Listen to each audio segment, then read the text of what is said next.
So I'm here today at Tracy's Aviary in Salt Lake City, Utah, and today we're going to tour an entire zoo just filled with birds, which sounds like just my kind of place.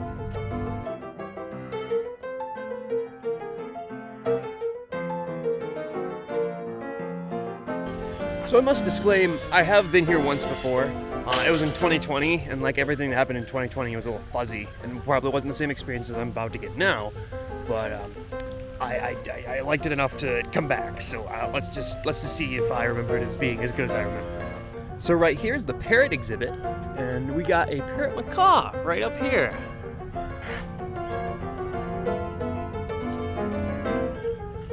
Brack!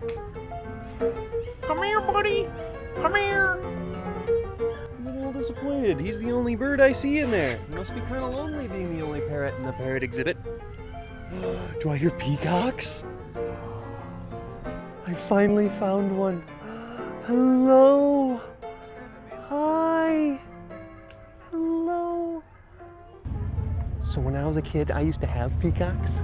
So they're just something of great sentimental value to me, and it just makes me so happy to see one.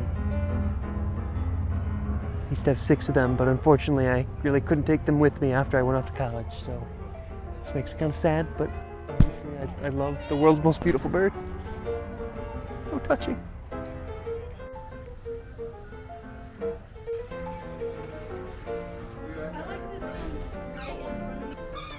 Hey. Hey. Alright, so that was the Argentina section. I can't really say too much stuck out for me there. Alright, so over here we got some of the wading birds. Right in front of me is a spoonbill. Those are native to Florida. And a fun fact about the spoonbill is that if you stop feeding them their diet of shrimp, they will turn white. In the back there are West African golden cranes. And I remember once seeing those for sale in a magazine, believe it or not. I don't know who has a place for one other than a zoo, but you can definitely find them here. Right in front of me right now are sandhill cranes. You can find these all over North America. You could probably find them in your local field, but they're like right next to me right now. He's preening himself. Don't know anywhere else you can get this close to the birds.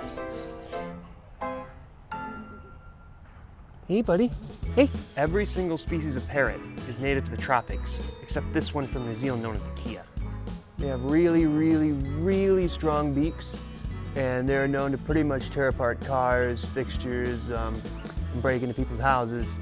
So people often consider them to be kind of a pain in the butt, but they're the only type of parrot you'll ever find in a winter biome. So this is the owl section, and owls are very obviously nocturnal, so you can't be too loud here.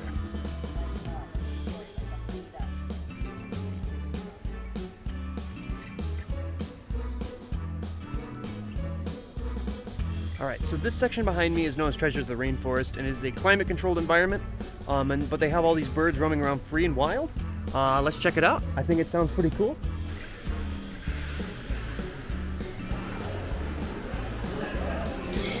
So up here, we actually have an animal that is extinct in the wild. This is known as the Guam King Fisher.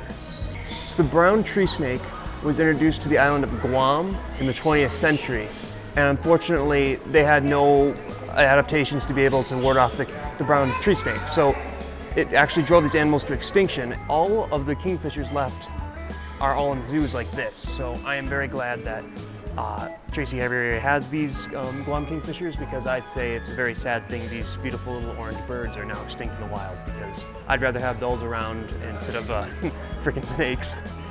Pigeons are known as just being a pest, but this is known as the Nicobar pigeon. They're from a small chain of islands in the southern Indian Ocean by the country of India. They're much more pretty than the pigeons I'm used to here in Salt Lake or in Cincinnati where I'm from.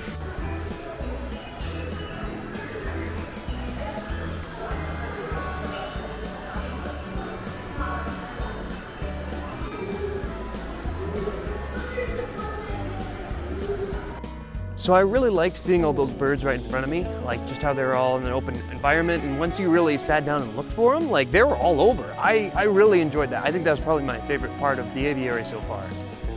There's nothing quite like just seeing all these birds up close and singing and in their natural environment, so I really appreciate that. We have the trumpeter swan, which is the largest flying bird in North America.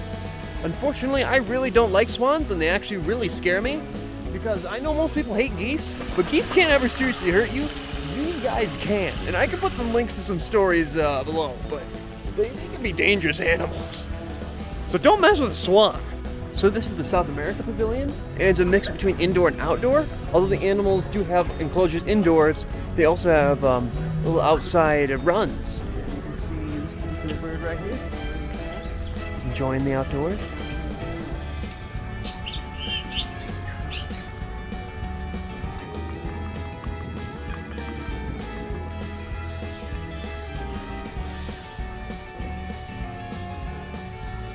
When I was in high school, we read a short story called The Scarlet Ibis, so it's just kind of weird just to, you know, see one.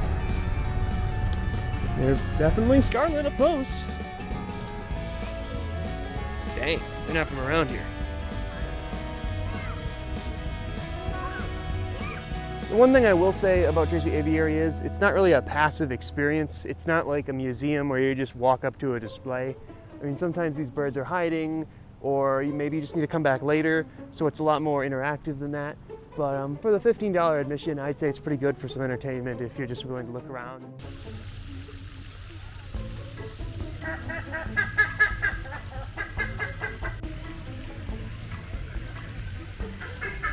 So if this bird looks familiar, it was featured in Big Bang Theory with an episode where Sheldon found one. Unfortunately, I'm not seeing him in the enclosure right now, but otherwise that would be kind of a funny part of the video. I will definitely say that the aviary is worth it if you really love birds and you just have a lot of time to kill and you like to, you know, just take a long look at things. It's definitely not a place you can just breeze through and just see things casually. A lot of these exhibits, quote unquote, take a lot of active effort to, you know, sometimes find the birds and sometimes not really out in the open. So it's just kind of unique in that way. It's not like a normal zoo, but I really loved it and I really love my feathered friends. And of course, I got to see a peacock, so that made me very happy. Anyway, thanks for joining me on this adventure and hopefully I'll see you on the next one.